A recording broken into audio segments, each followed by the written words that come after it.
process, birth and the neonate. Neonate is a baby right after it's first born. It will be a neonate for about 2 months. Uh, it's two. Some people say 2 weeks. Some people say 2 months. But I used to work in neonatal intensive care. Yeah, it's it's until they certainly until they leave the hospital. Okay, so let's go ahead and get started. The first stage of delivery, we're talking about delivering a baby. The first stage of delivery is the longest and typically lasts for 12 hours or more. What's happening is that the the cervix is a very small opening, and it has to open up enough for the baby's head to come through. So the muscles of the womb, the muscles of the abdomen, are trying to open that, force that open, and this is known as labor. In first children, the first stage is longer and becomes exceedingly shorter the more children that a woman has. So it's pretty small, it's pretty tiny, and now it has to open up to about 10 centimeters. This stage involves contractions of the uterus, causing the tiny hole in the cervix to expand enough to allow the bulk of the baby to pass through. And this is often a little bit more difficult as the woman gets when the woman is very young with her first child. My first wife was in labor for 26 hours before they decided to do a cesarean section. The second stage of labor typically takes 1.5 hours or less. This stage begins when the baby's head begins to move through the cervix and into the vaginal canal. The stage ends when the baby completely emerges from the mother's body. If this stage lasts longer than 2 hours, the physician may use some form of assistance to extract the infant. And there are forceps, and there's some kind of a vacuum that they use. They didn't use it when I was working in medicine, but evidently they've started using it since the last time I was in a delivery room. I think the last baby I saw delivered was about 2001.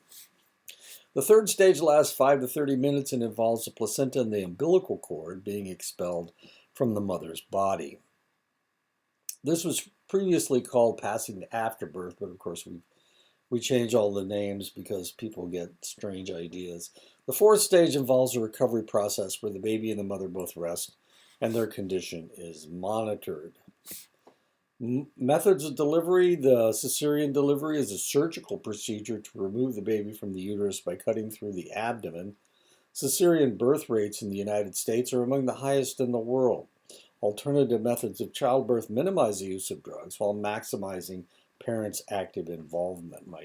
My sister decided that she was going to give birth to all of her children on her dining room table for some reason. And the last 3 she did, I guess. But the first one she delivered in the hospital. But the last 3 she delivered on the dining room table with all of her children around her for some reason. I'm not exactly sure. she, she has 4 daughters, and only one of them has given birth, so it must have scared the other 3. Anyway, there's 2 different ways of making an incision to get the baby out. This is known as a vertical cut. This is in the old days, this is the only cut that they had. Then they decided to wait a minute, we need to hide this cut. So they made what they called the bikini cut, and it's relatively low. It's right down on the pubic bone, and then they reach in and bring the baby out. Cesarean section rates selected by country. The country that has the most cesarean sections actually isn't the United States. It is this one right here. It's Brazil. So you can see Australia Eastern European countries, Italy, that's Germany, that's Poland, and that's Romania and Bulgaria and Slovenia. This is Turkey. That's Iran. Mexico. That's Haiti. I'm not sure what that one is. This is Argentina right here. I think that's Ecuador. Anyway, yeah. So a lot of places. Portugal, but not Spain. Historical and cultural variations, peculiar history of birth in the West. Pre-15th century midwives were respected. In the 15th century, midwives were suspected of being witches for no reason whatsoever, just because, I guess. In the 18th century, medical schools and physician deliveries were common. The field of obstetrics were born in the 1700s. The 20th century, doctors not properly trained to handle childbirth led to misuse of drugs for delivery, including morphine, where they sometimes knocked out the baby and knocked out the mother, and then the baby didn't survive. Late 20th century, backlash led to advocating natural childbirth. My mother was a nurse, as I've told you before, and she had all of her babies in the late from 1944 to 1954 is when she had all of her babies, and they knocked her out for every single one of them. She didn't know anything about the delivery until 12 hours afterwards. They had knocked her out so good. With hospital deliveries, no difference in maternal health or neonatal outcomes between natural childbirth and medical methods. Celebration of birth, the Ila of Zimbabwe praise the woman and they offer her gifts for delivering a baby. The Arapesh of New Guinea only allow birth on the outskirts of the village in a place reserved for menstruation activities to prevent village contamination. And that would be a tragedy. Cultures may have purifying traditions for mothers after she gives birth. The placenta also has meanings. Some cultures bury the placenta in a sacred place.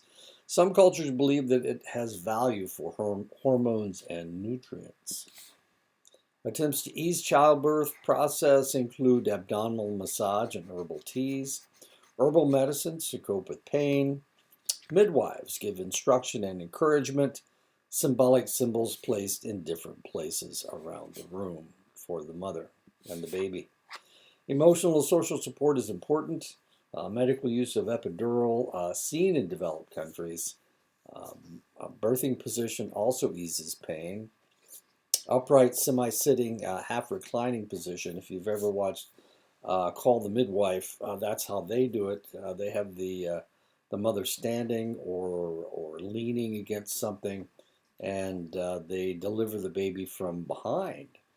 Placenta is delivered through various methods. The umbilical cord may be cut and tied, of course. And these are birthing chairs. This is an old birthing chair. This is a new birthing chair where they sit up. This is a Scandinavian birthing chair. And this is the old birthing chair from England. Neonatal and maternal mortality worldwide, as you can see, the yellow countries are the ones that have the lowest infant mortality. And that's not the United States. It's Australia and most of Europe, especially the Scandinavian countries. Complications of childbirth. Birth trauma may be caused by anoxia. Anoxia, A means not, and noxia means oxygen, no oxygen, oxygen deprivation. Diseases, infections, or physical injury. Low birth weight babies fall into two categories. They're either preterm or small for date. Low birth weight baby, if necessary, is placed in an antiseptic temperature-controlled crib known as an incubator and fed through tubes. And of course, that was one of the jobs that I observed when I was working in the neonatal intensive care unit. Baby can be full term and still small for date. But usually it was due to them being preterm. 50 years ago, the leading cause of intellectual disabilities in the United States was a condition in some neonates that did not allow them to metabolize protein properly. This condition caused a buildup of phenylketonuria in the blood, which destroys brain cells. Now, phenylketonuria is a waste product of protein metabolism. So as the protein was broken down, the ketonuria would be produced, and that was a toxin. And normally the human body can take care of all that. Did we talk about this last time? No. I'm sorry. I've already gone through this once, and I thought maybe I'd already talked about it. Okay, fifth through tubes. Okay, yeah. So, phenylketonuria, yeah. Now, of course, we screen all babies at birth. Phenylketonuria can be placed on a special diet and live otherwise normal lives. They just cut down on the protein that they consume. Hypothyroidism and galactosemia. I already told you the story of the maple syrup disease. Also screened at birth.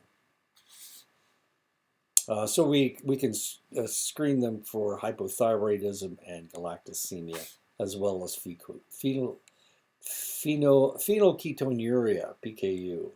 I did these by the thousands. Every state has a law that you have to check the baby right after its first meal. After its first milk, it has to be checked to make sure that it's not destroying its own brain cells. And here we go. I think I showed you this last time. We're way down here. So our infant mortality is still way too high, far higher than most other countries. These are all European countries, of course. The Scandinavian countries seem to do the best job of taking care of their infants, and these are the worst. All of them are African countries. This is an Asian country, of course, Afghanistan. But the rest of them are African countries. Low birth weight is less than 2,500 grams, about 5.5 pounds. That's low birth weight. Anything under 5.5 pounds is considered low birth weight. Very low birth weight, less than 1,500 grams, 3.3 pounds. And of course, you can see how large this person's hand is compared to the baby. Extremely low birth weight is less than 1,000 grams or 2.2 pounds. Real tough to keep these guys alive. I was working in, when was I there? In the 80s. This was when I worked in the neonatal intensive care unit. I worked in Omaha, Nebraska at Children's Hospital, and then St. Joseph Hospital down the street, and then when I was in Oklahoma at Mercy Hospital in Oklahoma. Edmond, actually, it's not. Causes of low birth weight in developing countries: malnourished mothers and lack of prenatal care. In developing countries, cigarette smoking. Overall, multiple births, maternal age, and drug use can cause low birth weight. Consequence of low birth weight: high mortality rate, low birth rate for small to date infants, poor maternal malnutrition, illness, exposure, low birth rate for preterm neonates, inadequately developed physical systems, immature lungs, immune systems, and central nervous systems. And for that reason, they need to be put in an incubator and taken care of. You can't really pump oxygen into the incubator because that will can sometimes destroy the baby's eyesight. You got to be really careful with the incubator. Rates of low birth weight around the world, as you can see, the African countries are the worst, and this is where we saw all the infant mortality in the African countries and in India. Treatment for low birth weight infants include kangaroo care, skin-to-skin contact for 2 to 3 hours a day, and infant massage. Even with assistance, low birth weight babies are at risk developmentally, and they have to be monitored. The average baby born in the United States is 20 inches long and weighs about 7.5 pounds. 95% of all full-term babies weigh between 5.5 and 10 pounds. They are between 18 and 22 inches long. Firstborns tend to be lighter than laterborns. Boys tend to be slightly heavier and longer than girls. The first few days, the neonate will lose about 10% of its body weight. Most of the weight is fluid buildup that the baby has accumulated in the uterus for insulation after birth and padding coming through the birth canal. The baby will begin gaining weight back by the 5th day and are back to their birth weight by the 10th to the 14th day. One of the amazing things about babies is that they can survive in a lot of really negative environments. Babies that are discarded sometimes will be thrown in dumpsters in freezing weather or in extremely hot weather, but the babies are usually will be able to survive, and that is because of the insulation that the baby has. The baby has a way of keeping itself warm, and that's by moving its limbs and crying, and that will allow it to stay warm. In a cold environment. In a hot environment, the baby will stop moving, and that will keep it from getting too hot.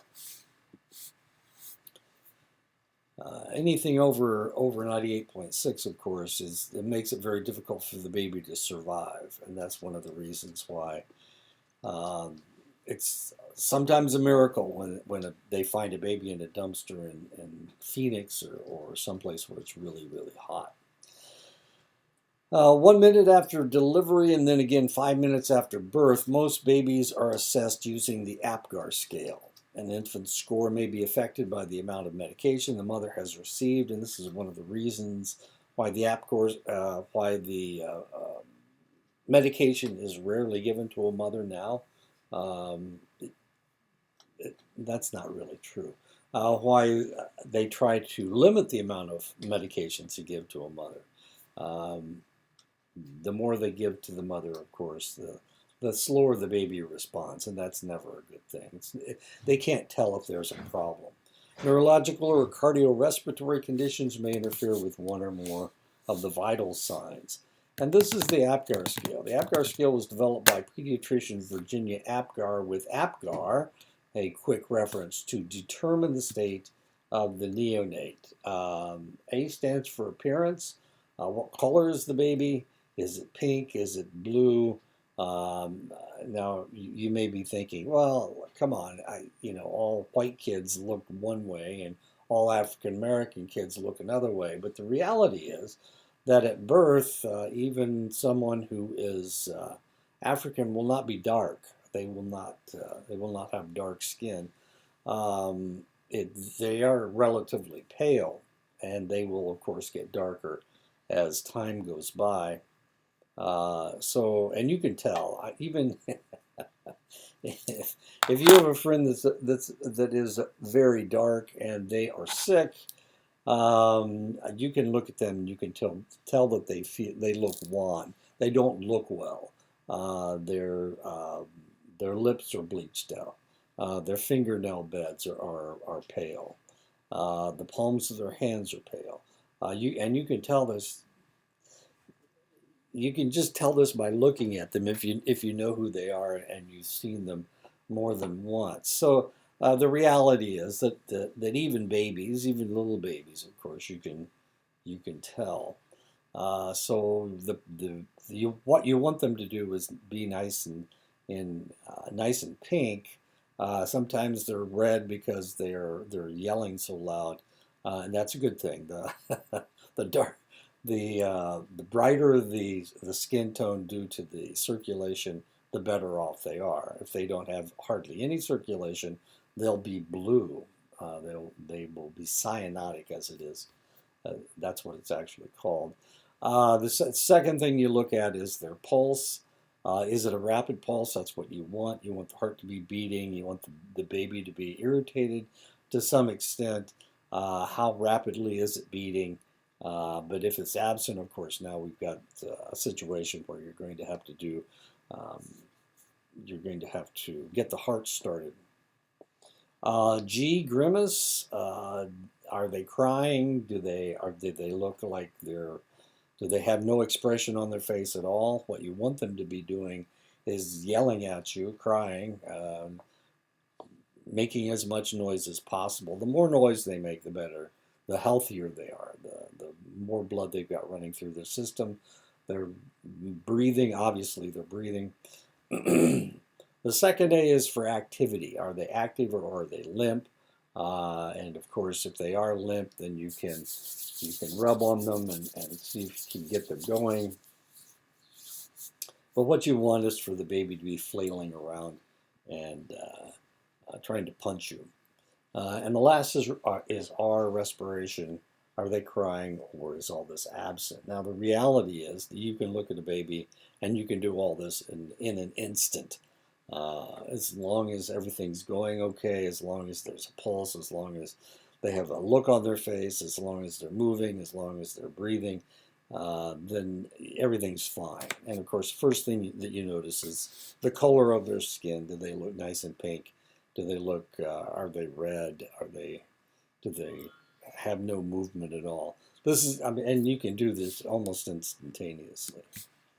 98.6% of neonates achieve an APGAR scale of between 7 and 10 within the first 5 minutes of life. It really all depends on the nurses that are taking care of the baby as to what score they give the infant. Some nurses are more conservative than others, but normally they hit right around the 7, 8, 9, 10 range. Of course, if you've got a baby that's trying to punch you in the face, that's really good because then they're nice and pink, their heart's beating pretty loud, they are pretty rapidly, they're crying, they're moving around trying to punch you, and of course they're breathing really well. Any score below 7 in the neonate is given assistance breathing. Usually, well, in the old days, I'm not sure what they're doing now, but it was a mask, an oxygen mask, a respiratory mask that they put over the baby's face, the nose and mouth, and would pump oxygen into their lungs.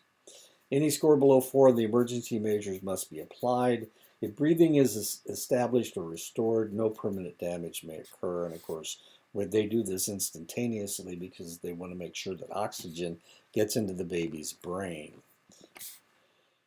The Brazelton Neonatal Behavioral Assessment Scale, the NBAS, assesses neonates' responsiveness to their physical and social environment to identify problems in neurological functioning and to predict future development. So the first thing that happens, this is right after they're born. The APGAR scale is right after they're born. And the Brazelton Neonatal Behavioral Assessment Scale is given sometime later. The baby is born with elementary survival reflexes that may reflect back to humans as more primitive creatures. There are primitive reflexes that we talk about here. Well, let me show you a video about all this stuff. The marrow or startle response. When the baby is dropped or hears a loud noise, it extends its arms, legs, and fingers and arches its back and draws its head back. Let me show you some of these, I think. Yes, okay. This is a doctor giving the baby a test to make sure that the APGAR scale is up to date or is doing well. Actually, he's looking at the baby's reflexes.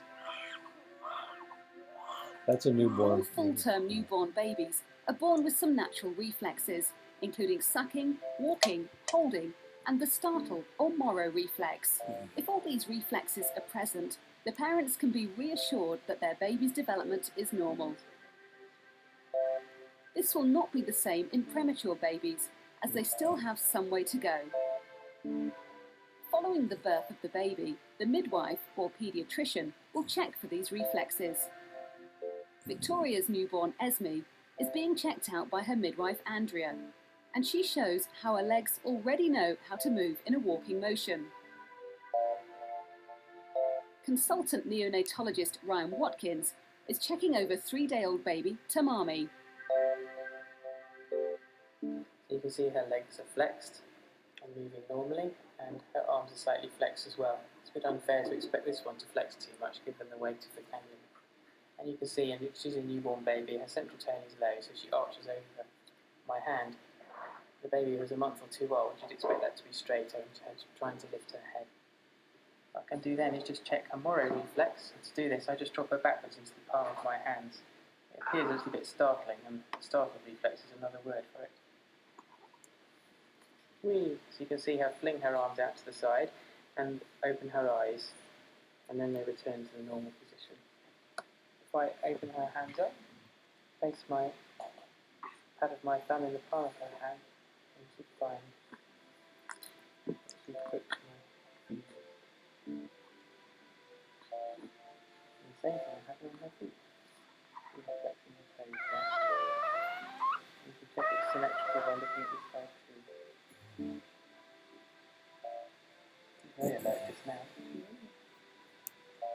She's very alert just now. These reflexes will disappear over time. Wait a minute. See, that's from a PKU. That's how they draw the blood. They draw it from the heel, the back of the foot. Less possibility of doing any damage. Over time as the baby develops and becomes stronger. All right. Let's get out of here. We'll go back. Let's get out of here. We'll go back. Let's look at the APGAR scale. There we go. Hi everyone, Mark Barden here at Sandy Hook Promise. On December 14, 2012.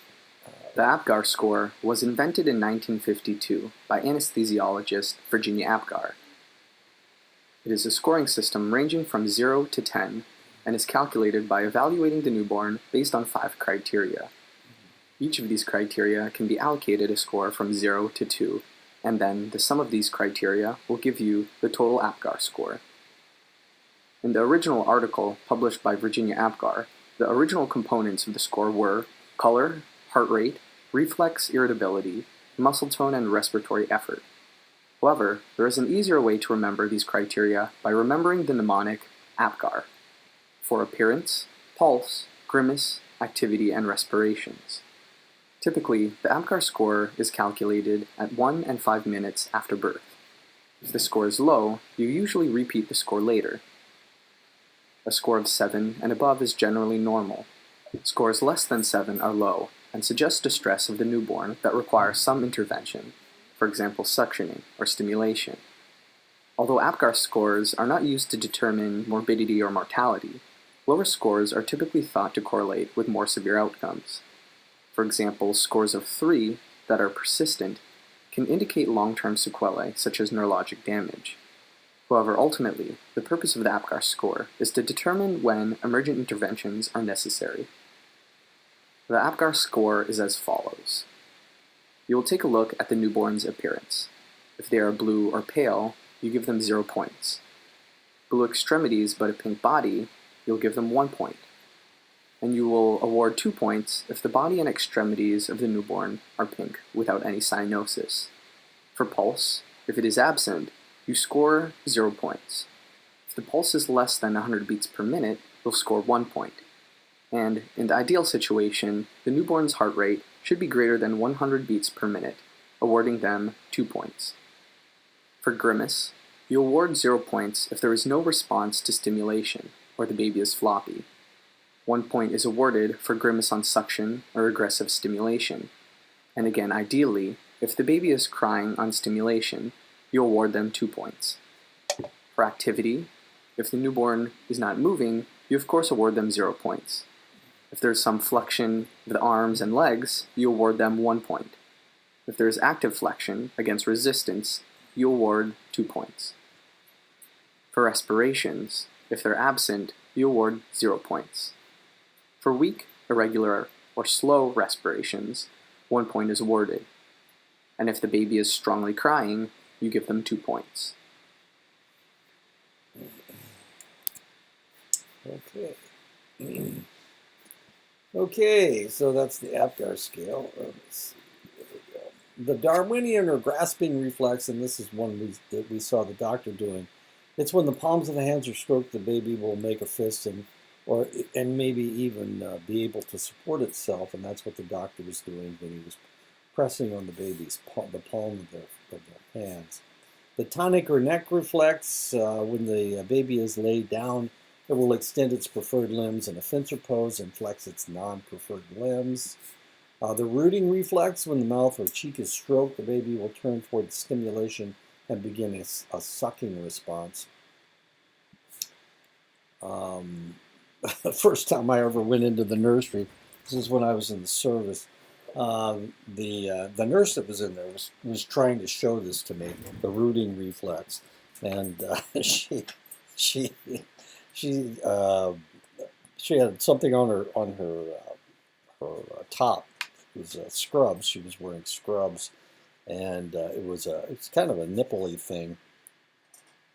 And she put the baby up against it, and the baby just grabbed a hold of it and pulled it off of her shirt. It was a nipple on from a baby bottle that she had pinned to her blouse, her scrubs, and I'm not sure why she had it there, but the baby grabbed a hold of it right away. Walking reflex, and it slobbered all over her. When the baby is held under its arms with bare feet touching a flat surface, it will make step-like motions that look like coordinated walking, and we saw that as well. Swimming, of course, this is one we didn't see. Swimming, when the baby is put face down in water, it will lift its head and make well-coordinated swimming movements. The Babkin reflex, when both the baby's palms are stroked at once, the mouth opens, the eyes are closed, neck's flex, and the head tilts forward, and that's what they were doing when he was holding the baby in the palm of his hand. The Babinski reflex, we saw this one as well. When the sole of the baby's feet are stroked, the toes fan out and the foot twists in as if it is trying to grasp a branch. We saw that one as well. And for some reason, I have a picture of my son playing indoor soccer. I'm not really sure why. I'm sure there's a reason. And there's my grandson. Of course, he's 10 years old now. This is when he was 2 years old, digging in the sand in Florida. Newborns are able to demonstrate their unhappiness by crying, flailing their arms, and stiffening their bodies. When babies need something, they cry. When they are feeling sociable, they smile or laugh. When their emotions are responded to, they react in a similar manner when the emotion occurs again. Researchers have distinguished 4 distinctive cries that caregivers learn almost immediately. The hunger cry, a rhythmic cry that doesn't have to be associated with hunger. The angry cry, similar to the hunger cry, but with more air forced through the vocal cords. The pain cry, sudden onset of loud crying with an episode of breath holding. And the frustration cry, 2 or 3 drawn out cries with no breath holding. And of course, the one that people respond to, that everybody responds to, is the pain cry. And I seem to have lost my arrow, so the pain cry. This is the one that everybody responds to. Babies will sleep 16 to 18 hours out of every 24. Unfortunately, they only sleep in 4-hour sleep cycles, so rarely sleep throughout the night. The baby will not begin sleeping throughout the night until they are 3 or 4 months old. Approximately half of the neonate's sleep is taken up with REM sleep, a sleep pattern that mirrors being awake. REM sleep will decrease as the baby ages. At 4 months, the baby will only be in REM 40% of the time. By 1 year, the baby will be close to adult levels of REM at 25%. While most children will sleep peacefully through the night, many children will have terrifying dreams toward the morning that will wake them up and not allow them to go back to sleep. These are nightmares, and they occur in REM sleep and afflict females more frequently than males. Females have more nightmares than males do. Another sleep affliction is night terrors. Night terrors occur early in the sleep cycle during the deepest sleep. They occur most often to boys, and the child is difficult to wake and will not remember the incident in the morning. Sleepwalking is another problem that children sometimes will have. Sleepwalking occurs during the early night and deep sleep, so the child is hard to wake and will remember nothing in the morning. Bedwetting, or enuresis, is a common problem with many children after they are potty trained. About 25% of 4-year-olds wet the bed occasionally, more boys than girls. Bedwetting tends to run in families. Sudden infant death syndrome, SIDS, formerly called crib death, is the third leading cause of death for infants under 1 year of age. However, numbers of deaths have decreased by 70% since the movement to have caregivers put their babies to sleep on their backs. 2,827 babies died of SIDS in 1998. In 2018, there were 1,300 deaths due to SIDS. SIDS is the leading cause of death after neonatal period and occurs most often between 1 and 4 months of age. Factors in SIDS seems to be exposure to tobacco smoke and sleeping on their stomachs. Temperament is a person's characteristic biological-based way of approaching and reacting to people and situations. The New York longitudinal study, begun in 1956 by Thomas Chess and Birch, led to the pioneering study on temperament. They established that there were 3 different types of temperament: easy, difficult, and slow to warm up. 40% of the children in the New York longitudinal study were easy children, generally happy, rhythmic in biological functioning, and accepting in new experiences. 10% were difficult children, more irritable, harder to please, irregular in biological rhythms, and more intense in expressing emotions. 15% were slow to warm up children, mild but slow to adapt to new people and situations. 35% didn't fit into any one category neatly. And my daughter was an easy child. My son, not quite so easy. The match between the child's temperament and the environmental demands and constraints of the child is known as goodness of fit. Trouble may occur if the overly active child is expected to sit still for long periods of time. A slow to warm up child is pushed into new situations. A persistent child is constantly taken away from absorbing projects. Temperament can be measured using the parental Rothbard Infant Behavior Questionnaire. Researchers have found temperament largely inborn and probably hereditary. Temperament is fairly stable. Reevaluation at 7 years yielded very similar results as were obtained at birth. Temperament can change during the early months in response to parental attitudes and treatment. The shyest children accounted for about 15% of the sample. This is in the New York study. They tended to have blue eyes, thin faces, allergies, constipation, and unusual fears. The boldest children, 10 to 15%, tended to be energetic and spontaneous. Inhibited children that were allowed to be so tended to stay inhibited. Among Canadian inhibited children at 2, their mothers tended to be punitive or overprotective. The children tended to be seen as incompetent, immature, and unlikely to accomplish much. Among the Chinese inhibited children at age 2, their mothers were more accepting and encouraging, even though the children were more inhibited than the Canadian children. In China, inhibited and shy children are socially approved, but not in Canada. Patterns of growth. Children grow faster during the first 3 years, especially during the first few months, than they ever will again. This rapid growth rate tapers off during the second and third years. By 5 months, the average baby boy has doubled his birth weight, and he will triple it by the end of the first year. By his second birthday, a boy will only add 5 more pounds to his weight. A boy's height will typically increase by 10 inches in the first year to 30 inches. They will gain 5 inches in height the second year to 3 feet tall. A baby begins teething at 3 to 4 months, but they typically don't emerge until the 5th or the 9th to the 9th month. At 1, they will have from 6 to 8 teeth. By 2.5, they will have a mouthful of 20.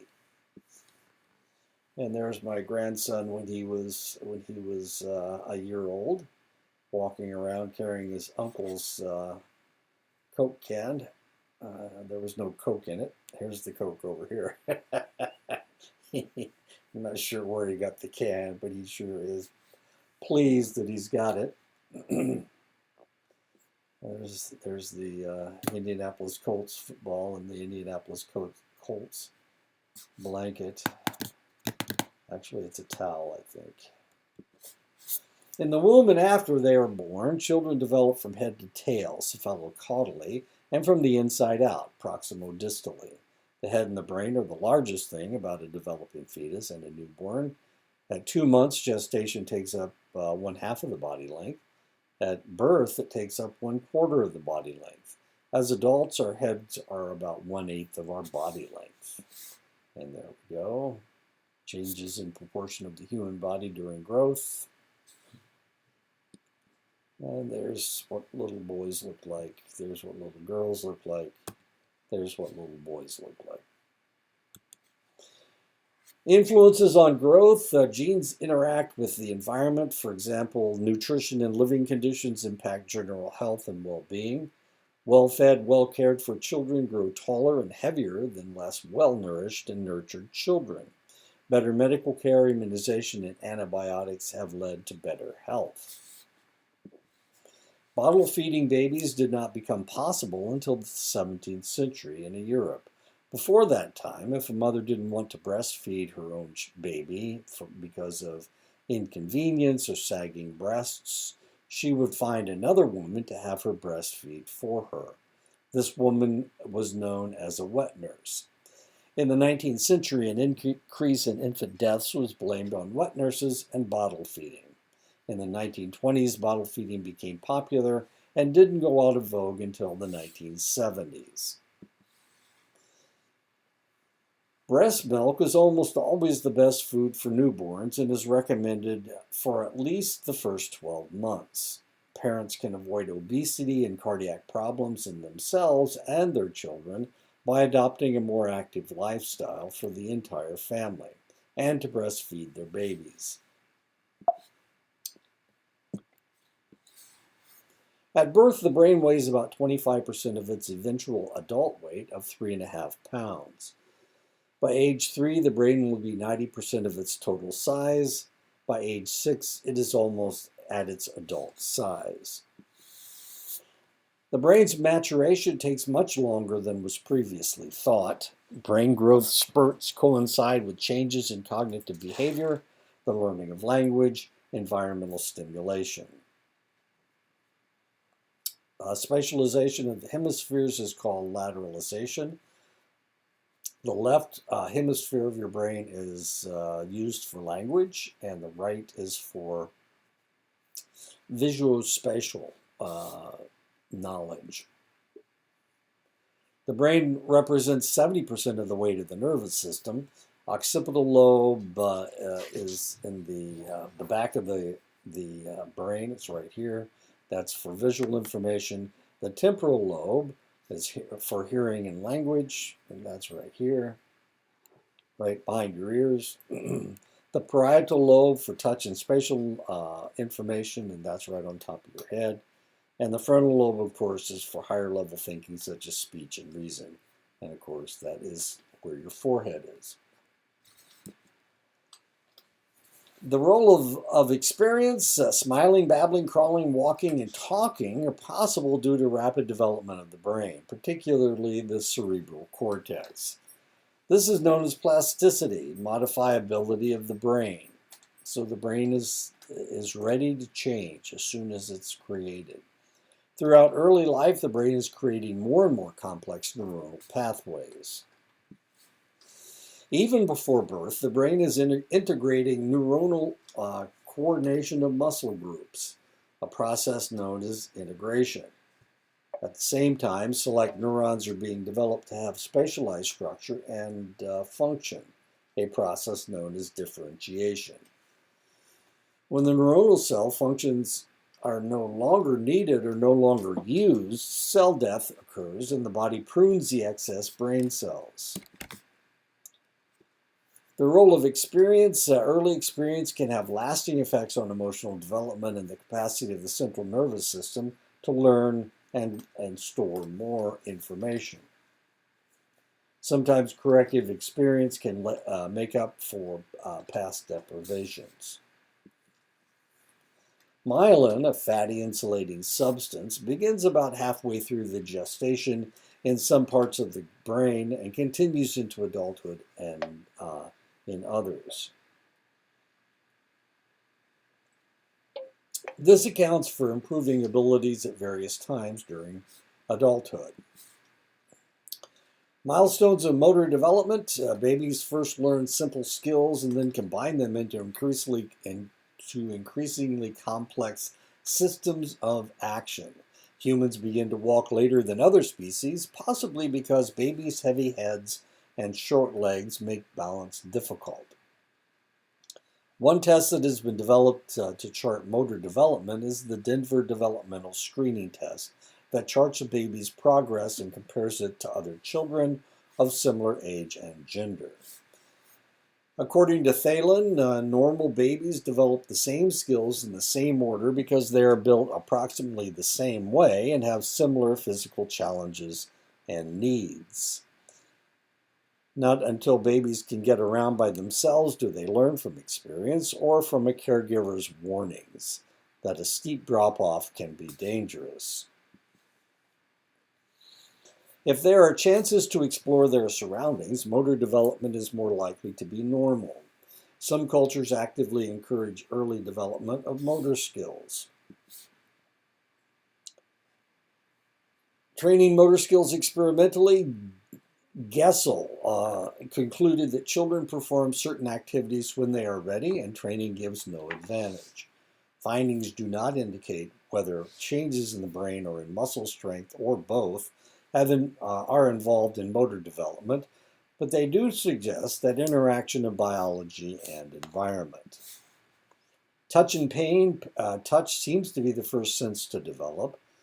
Pain experienced during the neonatal period may sensitize an infant to later pain, perhaps by affecting the neural pathways that process painful stimuli. Smell and taste. A preference for pleasant odors seems to be learned in utero during the first few days after birth. Preference for the fragrance of the mother's breast may be a survival mechanism. Newborns' rejection of bitter taste is probably another survival mechanism, since many bitter substances are toxic. Hearing is functional before birth. Auditory discrimination develops rapidly after birth. Hearing is a key to language development, so hearing impairments should be identified as early as possible. Vision is the least developed sense at birth. Vision becomes more acute during the first year, reaching the 20/20 level by about the sixth month. Binocular vision is where the individual uses both eyes to focus. This leads to the perception of depth and distance developing at 4 to 5 months. And that is the end of the chapter. So I'll talk to you guys next week. We'll tackle chapter 4 next week.